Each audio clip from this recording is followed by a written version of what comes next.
جہاں ملٹری کی شمولیت ہو وہاں ملٹری کورٹ شامل ہوگی، جسٹس حسن اظہر رضوی کے فوجی عدالتوں میں سیویلینز ٹرائل کیس کی سماعت کے دوران ریمارکس۔ بانی پی ٹی آئی کے وکیل عزیر بھنڈاری نے دلائل دیے، سیویلینز کی حد تک کرمنل دفعات پر ٹرائل عام عدالت ہی کر سکتی ہے، سوال یہ ہے آرمی ایکٹ خود کو سبجیکٹ کر سکتا ہے یا نہیں، ٹرائل دفعات پر نہیں سٹیٹس پر ہوگا۔ جسٹس امین الدین کی سربراہی میں 7 رکنی بینچ کیس سن رہا ہے، بانی پی ٹی آئی کے وکیل عزیر بھنڈاری کے دلائل جاری۔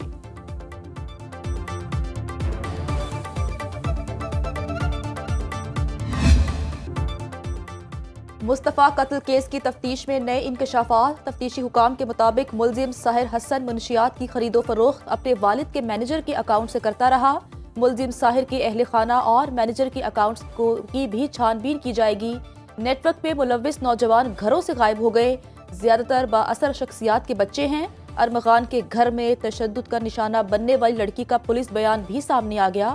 لڑکی نے بتایا ملزم ارمغان نے راڈ سے تشدد کیا، نجی اسپتال میں ڈر کی وجہ سے جھوٹی رپورٹ لکھوائی۔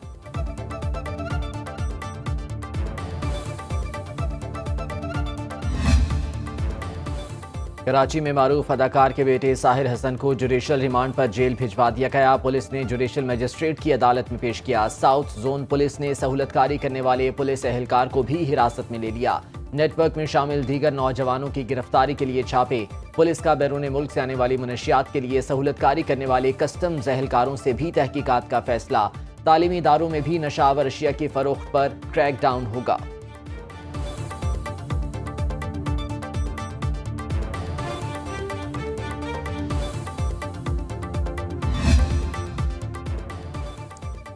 لاہور میں پاکستان تحریک انصاف کے رہنما میاں اسلم اقبال کے ڈیرے سے ملنے والی لاش کی گتھی سلجھ گئی۔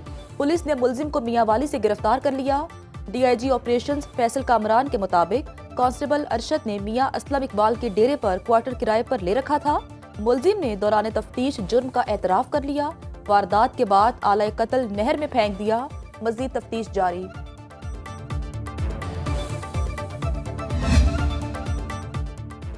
وزیر اعلیٰ خیبر پختونخوا علی امین گنڈاپور کے آڈیو لیک کیس میں ناقابل ضمانت وارنٹ گرفتاری برقرار۔ سیشن کورٹ اسلام آباد میں ایڈیشنل سیشن جج عبدالغفور کاکڑ نے سماعت کی۔ علی امین گنڈاپور عدالت میں پیش نہیں ہوئے، شریک ملزم اسد فاروق پیش ہو گئے۔ آئندہ سماعت 6 مارچ کو ہوگی۔ علی امین گنڈاپور کے خلاف تھانہ گولڑا میں مقدمہ درج ہے۔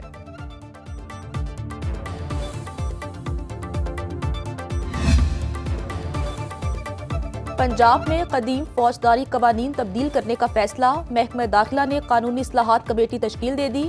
انسداد دہشت گردی، سائبر کرائم، سائبر سیکورٹی اور بین الصوبائی رابطہ سے متعلق قوانین میں ترامیم کی جائیں گی۔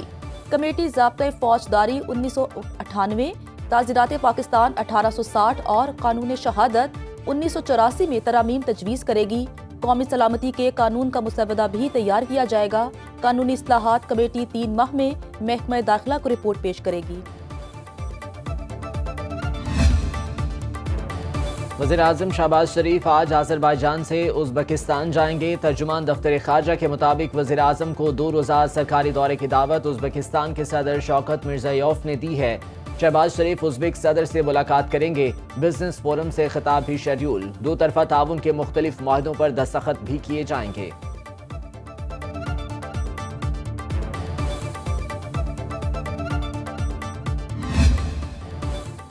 کالی گھٹاؤں کی گرج برس سے جاتی سردی لوٹ آئی۔ بلوچستان کے مختلف علاقوں میں کہیں موسلادھار بارش کے ساتھ ژالہ باری، کہیں برف باری۔ متعدد شہروں میں بجلی اور مواصلاتی نظام متاثر۔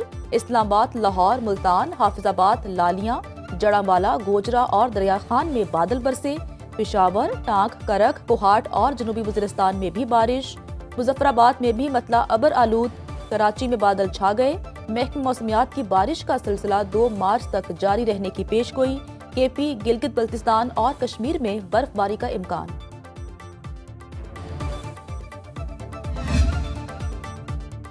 موسمیاتی تبدیلیوں سے نمٹنے کے لیے $1.5 ارب کی فنڈنگ۔ IMF مشن آج پنجاب اور بلوچستان حکومتوں سے مذاکرات کرے گا۔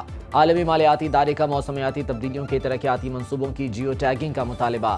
جنگلات اور آبی گزرگاہوں کے نزدیک نئی تعمیرات روکنے کی شرط۔ عمارتوں میں روشنی اور ہوا کا استعمال یقینی بنانے کی یقین دہانی مانگ لی۔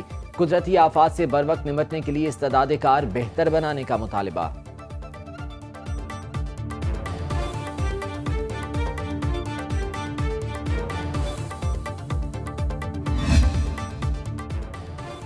پاکستان سٹاک مارکیٹ میں زبردست تیزی، 100 انڈیکس میں 1319 پوائنٹس کا اضافہ، 1,15,649 کی سطح پر ٹریڈنگ۔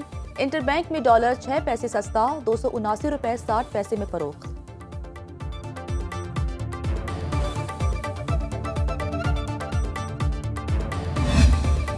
رمضان المبارک کے قریب آتے ہی گراں فروشوں نے چھریاں تیز کر لیں، اشیاء خورنوش کی خود ساختہ قیمتیں بڑھا دیں۔ لاہور میں 55 روپے کلو والے آلو 80 روپے میں فروخت، پیاز 80 کی بجائے 110 روپے فی کلو بکنے لگے، ٹماٹر کی بھی 20 روپے کلو اضافی وصولی، 625 روپے والا لہسن چائنا 800 روپے کلو بیچا جانے لگا، ادرک 375 کی بجائے 550 روپے کلو میں فروخت، گوبھی، گاجر، مٹر، کریلے اور لیموں بھی مہنگے کر دیے۔ پشاور میں برائلر گوشت 10 روپے فی کلو مہنگا، اسلام آباد میں سبزیاں، پھل، چینی، گھی اور گوشت سمیت درجنوں اشیاء خورنوش کی قیمتوں میں اضافہ۔ رمضان قریب آتے ہی کراچی میں چینی کی قیمتوں کو آگ لگ گئی، 137 روپے فی کلو میں فروخت ہونے والی چینی کی قیمت 160 روپے تک جا پہنچی۔ شہریوں کا چینی مہنگی ہونے پر تشویش کا اظہار، حکومت سے گراں فروشی کے خلاف اقدامات کا مطالبہ۔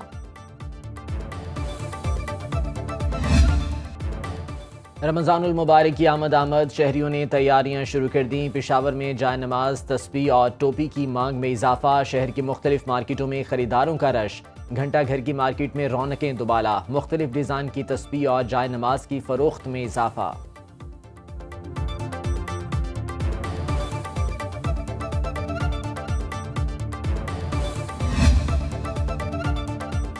پاک فوج پر تنقید کرنے والے ملک کے دوست نہیں، گورنر سندھ کامران ٹیسوری کی لندن میں نیوز کانفرنس، بولے پروفیشنل فوج کی وجہ سے پاکستان کو بھارت میلی آنکھ سے نہیں دیکھ سکتا، ایم کیو پاکستان اور پیپلز پارٹی میں ورکنگ ریلیشن ہے، گورنر ہاؤس کے پروگرامز میں حکومت کا کوئی پیسہ نہیں لگتا، کرکٹ ٹیم کی شکست پر اپنے 1 کروڑ روپے بچنے کا دکھ ہے، اچھی ٹیم تنقید نہیں اچھے فیصلوں سے بنے گی۔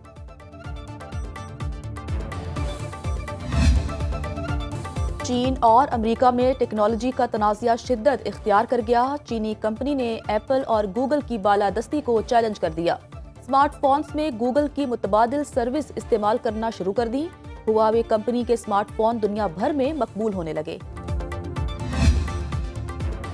امریکہ نے ایرانی تیل کی صنعت پر مزید پابندیاں لگا دیں، 30 سے زائد کمپنیز شامل، عالمی مارکیٹ میں خام تیل مہنگا، برینٹ کروڈ آئل کی فی بیرل قیمت میں مزید 38 سینٹس کا اضافہ، ایک بیرل $75.16 کا ہو گیا، WTI کروڈ کی قیمت 43 سینٹس بڑھ گئی، فی بیرل $71.13 میں فروخت۔ امریکہ کی چینی سرمایہ کاروں پر بھی مزید پابندیاں، ایشیائی ممالک میں LNG کی درآمدات 2 سال کی کم ترین سطح پر آ گئیں، یورپ میں LNG درآمدات میں ریکارڈ اضافہ۔